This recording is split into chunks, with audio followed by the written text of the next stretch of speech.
स्वागत है आप सभी का take Study ITI YouTube channel पर। CITS एंट्रेंस एग्जामिनेशन 2026 की सीरीज़ में आज हम लोग करेंगे पार्ट 5। इसके पहले 4 क्लासेस हो चुकी हैं। अगर आपने नहीं देखा उन वीडियोस को तो प्लीज़ एक बार जाके ज़रूर देखिएगा। आपने ITI डिप्लोमा या बीटेक कुछ भी किया, अगर आप CITS का एंट्रेंस एग्ज़ाम दे रहे हैं तो ये सभी ट्रेड के लिए आपके वो क्वेश्चन हैं जो आपके 25 नंबर आसानी से फिक्स कर सकते हैं। आप सबको पता है 25 क्वेश्चन आपके आते हैं जो कि यहाँ पे रीजनिंग और मैथमेटिक्स के रहते हैं एंड इसके साथ ही साथ 75 क्वेश्चंस आपके ट्रेड थ्योरी के होते हैं। तो वीडियो को आप लोग लाइक कर दीजिएगा एंड साथ में चैनल पर नए सब्सक्राइब नहीं किया तो इस तरह सब्सक्राइब करके बेल आइकन को दबा लीजिएगा। और अगर आप अभी तक take Study ITI Telegram channel पर नहीं जुड़े हैं तो कमेंट सेक्शन में लिंक है, वहाँ से आप जुड़ सकते हैं। और सबसे इम्पॉर्टेंट, अगर आप टेक्निकल जो सब्जेक्ट है आपका ट्रेड थ्योरी उसकी भी तैयारी करना चाहते हैं तो आप Tech Study ITI app download कर सकते हैं प्ले स्टोर से। कमेंट सेक्शन में उसकी भी लिंक मिल जाएगी, वहाँ से आप डेडिकेटेड CITS का कोर्स ज्वाइन कर सकते हैं। इसमें आपको mock test, practice set, PDF and साथ में वीडियो क्लासेस भी मिल जाएंगी। तो स्टार्ट करते हैं। यहाँ पे सबसे पहला क्वेश्चन है 61। इसके पहले 4 पार्ट में हम 60 क्वेश्चन कर चुके हैं। 12 यात्रियों का औसत भार 60 किलोग्राम है, मतलब टोटल 12 यहाँ पे पैसेंजर्स हैं जिनका एवरेज वेट 60 किलोग्राम है, जबकि जो बचे हुए 18 पैसेंजर्स हैं, 18 यात्री हैं, उनका औसत भार जो है वो 55 किलोग्राम है। तो सभी यात्रियों का औसत भार, अब यानी टोटल यात्री कितने हैं आपके 12 और 18, टोटल यात्री हैं 30। इन सब का औसत भार निकालना है। 12 का 60 है और बाकी सबका 55 है, लेकिन ये औसत भार है। आप सबको पता है औसत भार क्या होता है, कुल भार जितने यात्री हैं अपान उनकी संख्या। ठीक है, तो जैसे कुल भार यहाँ पे कितना आएगा 60, यानी 60 अगर औसत है तो 60 बराबर कुल भार, यात्रियों का कुल भार अपान 12।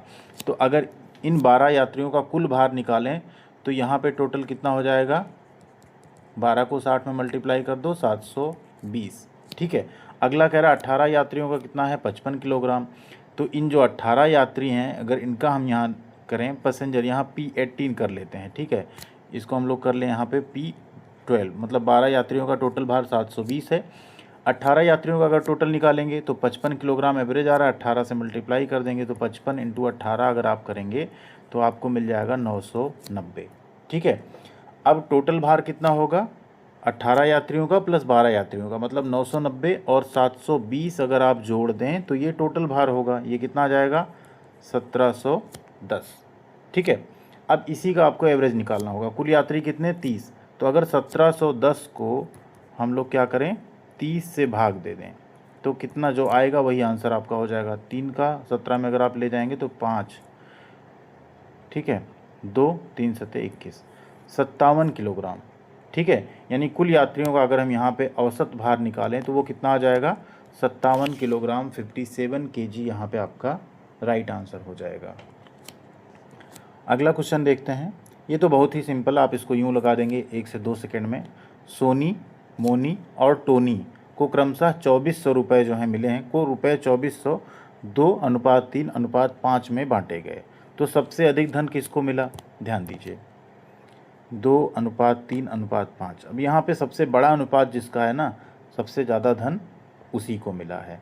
तो वो किसको मिल रहा है यहाँ पे, टोनी को। किसको मिल रहा है, टोनी को। तो राइट आंसर आपका क्या हो जाएगा, ऑप्शन नंबर C, टोनी। अच्छा, मान लो ऐसा होता पूछ ही लेता आपको कितना मिला, जैसे ये तो एक क्वेश्चन हो गया, आप बता देंगे टोनी को ज़्यादा मिला, बट इसी क्वेश्चन पूछ लेता कि सबसे अधिक किसको मिला और उसको कितना मिला, तो आप कैसे निकालते। तो यहाँ देखिए सबसे पहले हम लोग निकालते हैं ना अनुपातों का योग। जो अनुपात आपके दिए हैं इनका योग निकालते हैं, 2 3 और 5 अगर जोड़ दें तो कितना आ जाएगा 10, और ये कितना है 2400। तो प्रत्येक भाग का अगर हम लोग मान निकालें यहाँ पे, प्रत्येक भाग होगा, अनुपातिक योग निकल गया 10 आपका, तो प्रत्येक भाग कितना निकल के आएगा 2400, उसको 10 से डिवाइड कर दो, कितना आ गया 240। अब ध्यान देना 240 में इनको कितना मिला, सोनी को 2, तो 240 में आप क्या करेंगे 2 से गुणा कर देंगे। तो सोनी को S अगर हम मान ले तो 240 × 2 करेंगे तो कितना आ जाएगा 480। नेक्स्ट आता है मोनी। अब मोनी को अगर M मान लें, 240 को हम लोग 3 से गुणा करेंगे, 24 3 कितना था 72, उसको मिला 720 रुपये। अब आती बारी टोनी की, तो जो बचा हुआ अमाउंट है 240 × 5, 2 पंचे 10 और 4 पंचे 20, टोटल 1200 रुपये टोनी को मिल गए। अब अगर यहाँ ये पूछता सबसे ज़्यादा तो 1200 मिले हैं, अगर पूछ लेता टोनी को कितना प्राप्त हुआ तो वो भी आप बता सकते हैं 1200 रुपये मिला। ठीक है, तो इस तरीके से यहाँ पे आ गया कि सबसे ज़्यादा किसको मिला, टोनी को, और कितना मिला, 1200 रुपये। आगे आते हैं, अगला क्वेश्चन कह रहा है एक समबाहु त्रिभुज का क्षेत्रफल 4√3 वर्ग सेंटीमीटर है, तदनुसार उसका परिमाप कितना होगा। देखो समबाहु त्रिभुज का जो क्षेत्रफल होता है वो क्या होता है आपका, तो सबसे पहले तो आप यहाँ ये जानो कि समबाहु त्रिभुज मतलब होता है समबाहु, मतलब उसकी सारी भुजाएं जो हैं क्या होंगी, बराबर होंगी। सपोज करो अगर ये ए बी सी है तो इसकी सारी भुजाएं क्या होंगी, बराबर होंगी। अब पूछ रहा है इसका क्षेत्रफल दिया हुआ है और परिमाप पूछ रहा है। परिमाप माने ये और ये, इन तीनों का जोड़। तो अगर हम इसकी भुजा को ए मान लें, चूँकि तीनों भुजाएं बराबर होंगी तो हमें वही निकालना है। तो समबाहु त्रिभुज का क्षेत्रफल आपको दिया है, तो समबाहु त्रिभुज का क्षेत्रफल ए इक्वल टू होता है √3/4 इंटू भुजा का स्क्वायर, भुजा का स्क्वायर। अब हमें भुजा प्राप्त करनी है, यहाँ पे इसका जो आर्म है ना उसकी आर्म की लंबाई प्राप्त करनी है। तो यहाँ आपको दिया हुआ है 4√3 is equal to √3/4 into a square. √3 से √3 कैंसिल हो जाएगा, 4 इंटू 4 कितना हो गया, 16 is equal to a square. तो ए बराबर कितना हो गया, 16 को, और मूल कितना हो जाएगा, 4। अब हमें भुजा मिल गई 4, परिमाप कितनी आसानी से निकल आएगा ना, 4 + 4 + 4, 4 × 12। ठीक है, क्योंकि परिमाप क्या होता है, 3 इंटू भुजा, तीनों भुजाएं बराबर हैं तो 3 इंटू भुजा की लेंथ जो होगी वही हो जाएगी। तो 3 चौके 12 आपका यहाँ पे राइट आंसर हो जाएगा। अगला क्वेश्चन है √256 divided by √x is equal to 2। तो x का आपको मान निकालना है। ये भी देखिए बहुत ही क्वेश्चन सिंपल है आपका। यहाँ पे अगर इसको हम लोग सॉल्व करें तो कैसे होगा, √256 अपान √x इज इक्वल टू 2। ठीक है, अब इसे हम लोग क्या कर सकते हैं कि दोनों तरफ को हम लोग स्क्वायर कर देते हैं। एक तरीका ये भी है, दोनों तरफ का आप क्या करो, स्क्वायर कर दो, तो ये अंडर रूट से बाहर आ जाएगा। दूसरा तरीका भी बट ये आसान तरीका है, इसी से कर लेते हैं। तो ये क्या हो जाएगा, 256 अपान x इज इक्वल टू 4। तो x बराबर क्या हो जाएगा, x इधर आ जाएगा तो 4 इधर आ जाएगा, 256/4। 25 में ले जाएंगे 6 बार, 24, 1 बचा, 4 चौके 16, कितना आ गया, 64। बहुत आसान था ना, 64 आ गया। एक और तरीका इसका था कि √256 जो होता है उसका मान जो होता है आपका होता है 16। ठीक है, तो 16 अपान √x इज इक्वल टू 2। फिर से वही करेंगे, दोनों तरफ का स्क्वायर करेंगे, या √x इज इक्वल टू 16/2 8 आ जाएगा, तो x इज इक्वल टू 8 × 9 64। तब दोनों तरफ का स्क्वायर करने जैसे ऐसा होगा, तो √x इज इक्वल टू 16/2 बराबर 8। अब दोनों तरफ का स्क्वायर कर दो तो x इज इक्वल टू 64। एक तरीका ये था, और एक तरीका था पहले ही आप दोनों तरफ का स्क्वायर कर दो। तो कितना आ गया आंसर, 64। अगला क्वेश्चन देखिए, निम्नलिखित में से कौन सी भिन्न सबसे छोटी है। ऐसे क्वेश्चन सॉल्व करने के लिए आपके पास दो तरीके होते हैं, लेकिन यहाँ जब आप दे रहे हैं जहाँ नेगेटिव मार्किंग भी नहीं है और आपके पास टाइम भी थोड़ा रहेगा, तो इनको क्या करिए ना, आप दशमलव भिन्न में बदल लीजिए। बहुत आसानी से आपको मिल जाएगा सबसे छोटी भिन्न कौन सी है। तो यहाँ अगर हम इन भिन्न की तुलना करें तो सबसे पहले भिन्न क्या है, 11/13। इन सब का हम दशमलव के 2 या 3 अंकों तक मान निकाल लेते हैं। ठीक है, अब यहाँ अगर आप डिवाइड करेंगे तो सबसे पहले तो दशमलव बढ़ जाएगा, फिर आप देखेंगे कितनी बार जाएगी टेबल, 8 बार। ठीक है, 8 बार जब जाएगा 6 बच जाएगा आपका, फिर हुआ कितना, हाँ, तो यहाँ पे स्टार्ट करते हैं। 11/13 अगर आपका है, इसको आप डिवाइड करेंगे 0 सबसे पहले 8 बार गया, 13 का 8 में पहाड़े पड़ेंगे 104, 6 यहाँ बच गया 60, 13 चौके 52, 8 60, फिर 80 आया, तो 13 छंग 78, लगभग 0.846 आ गया। अब इसी तरह 9/11 को अगर करेंगे तो 0, ठीक है, दशमलव। अब ये यहाँ कितनी बार जाएगा, 8 बार, 11 8 88 हुआ, 290, 11 1 11, ठीक है, 9, ठीक है, 9 20 90, फिर आया 818 हो गया लगभग। अब अगला निकालते हैं 3/4 का, तो यहाँ भी 0 पॉइंट, ये 30 हो जाएगा, 4 7 28, तो पहले ही 7 आ गया, तो ये तो छोटा रहेगा ही, बट फिर भी कर लेते हैं, 0.75 आ गया। अगला आता है 5/7, इसको अगर हम डिवाइड करें तो ये 50 हो गया, 7 7 49, 1 50, अब 1 आया, 10 बना, 7 1 7 3 10, 7 चौक 28, 714। अब यहाँ आपको खुद ही दिख गया, पॉइंट के बाद आप देखें तो ये 75 है, उससे छोटा है 71, ये तो 8 ऑलरेडी ये बड़े हैं ही, तो सबसे छोटी कौन सी हो गई, 5/7। ठीक है, तो ये भी बहुत आसान तरीका, 5/7 आपका इसमें सबसे छोटी भिन्न हो जाएगी। अगला क्वेश्चन देखिए, महासागर जल, महासागर से संबंधित है जल। महासागर में क्या होता है, ठीक है, सी, जो समुद्र आपका होता है उसमें क्या होता है, जल, पानी। तो ग्लेशियर, ग्लेशियर पे क्या होते हैं, ग्लेशियर यानी बर्फ। ग्लेशियर किससे संबंधित है, बर्फ से। महासागर से संबंधित है जल, तो ग्लेशियर से संबंधित है बर्फ। अगला क्वेश्चन है, यदि किसी विद्यालय के 75% विद्यार्थी लड़के हैं और लड़कियों की संख्या 420 है तो लड़कों की संख्या कितनी होगी। यहाँ देखिए दो तरीका इसका भी सॉल्व करने का। एक तो ये कह रहा है 75% जो विद्यार्थी हैं वो लड़के हैं, तो और लड़कियों की संख्या दे दी 420, तो 75% टोटल कितना होता है 100%। अब 75 इसमें से अगर लड़के हैं तो लड़कियां कितनी हुई 25%, कितनी हुई 25%, और संख्या दे दी 420। तो अब आप बहुत आसानी से निकाल सकते हैं कि यहाँ पे, तो अब अगर हमें कुल विद्यार्थी निकालने हो तो कुल विद्यार्थी कितने होते हैं 100%, कितने होते हैं 100%। तो एक इक्वेशन यहाँ बना सकते हैं 100, ठीक है, परसेंट इज इक्वल टू 420 अपान कितनी है 25% इंटू 100, ठीक है। ये कुल संख्या हम निकाल रहे हैं यहाँ पे कि कुल संख्या अगर 100% होगी तो कैसे बनेगा, 100 में से ही, तो यहाँ पे आपका बन जाएगा 25% लड़कियाँ थी, 420 बटे 25 इंटू 100। अब इसे अगर हम लोग डिवाइड करें 25 चौके 100, तो 420 गुणे 4 कितना हो जाएगा 1680। कुल संख्या कितनी आ गई 1680, ठीक है। अब इसमें से बॉयज़ कितने होंगे, तो 1680 में से आप 420 घटा दो, 1680 माइनस 420 घट जाएगा कितना, 8 में से 2 गया 6, 6 में से 4 गया 2, 1260। लड़कों की संख्या कितनी आ गई 1260। तो ये बहुत अच्छा सिंपल आपका आंसर हो जाएगा। कितनी हुई लड़कों की संख्या 1260।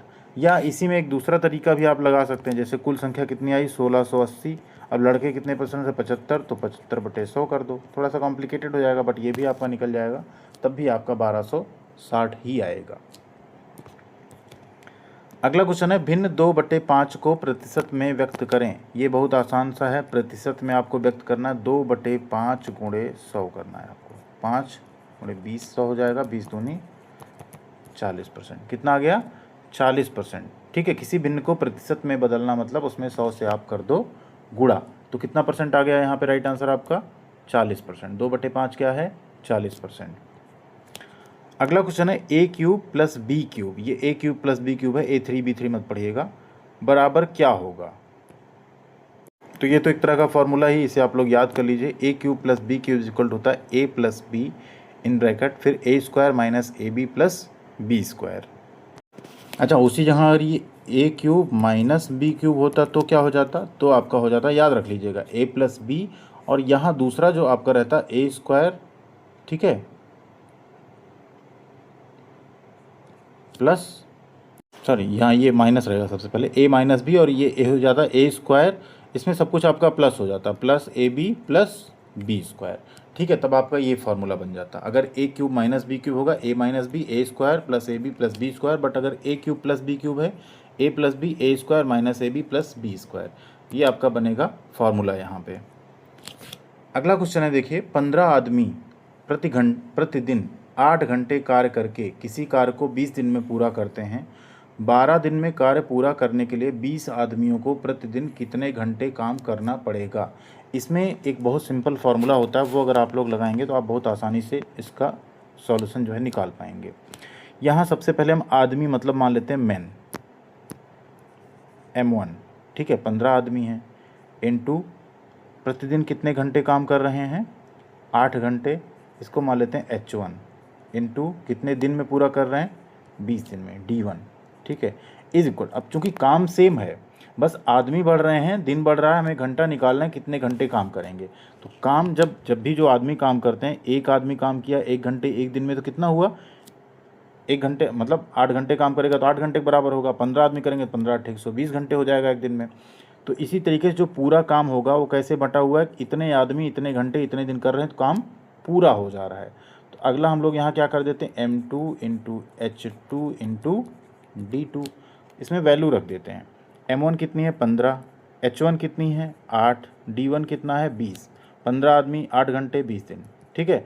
अगले में क्या कह रहा है, 12 दिन में काम पूरा करना है। मतलब आपका दिन पता है 12, 20 आदमी हैं ये पता है, बट आपको H2 नहीं पता। मतलब ये 20 आदमी काम कितने घंटे करेंगे 12 दिन में पूरा करें, ये नहीं पता है। तो H2 इज इक्वल टू हो जाएगा आपका 15 गुणे 8 गुणे 20 बटे 20 गुणे 12। 20 से 20 तो पूरा ही कट जाएगा, ठीक है। 4 से इसको कट करते हैं तो 4 तियाँ 12 हो जाएगा, 3 पचे 15 हो जाएगा। H2 इक्वल टू कितना आ गया 10, यानी 10 घंटे। यानी कि अगर 12 दिन में काम पूरा करना है 20 आदमियों को तो उनको डेली 10 घंटे काम करना पड़ेगा। राइट आंसर कितना आ गया 10। तो बहुत सिंपल फॉर्मूला है इसमें, M1 H1 D1 is equal to M2 H2 D2। जब भी ऐसा फॉर्म आए क्वेश्चन आप इस फॉर्मूले पे आसानी से लगा सकते हैं उसे। अगला क्वेश्चन है देखिए 71, 864 डिवाइडेड बाई 8 प्लस 1212 माइनस 120 कितना होगा। सेम आपको वही रूल लगा लेना है बोर्ड मास का। तो सबसे पहले 864 को 8 से डिवाइड कर दें अगर, तो हम कितना आ जाएगा 108 प्लस 1212 माइनस 120, ठीक है। अब हम लोग क्या करेंगे, एडिशन फिर सब्सट्रैक्शन। तो एडिशन में अगर हम 1212 में क्या जोड़ें 108, तो सबसे पहले तो 100 जोड़ देंगे तो 1312 हो जाएगा, और 8 जोड़ देंगे 1320 हो जाएगा। माइनस 120 घटाना है तो 120 घटा दो, कितना बचा 1200। राइट आंसर क्या आ गया आपका, ऑप्शन नंबर बी 1200।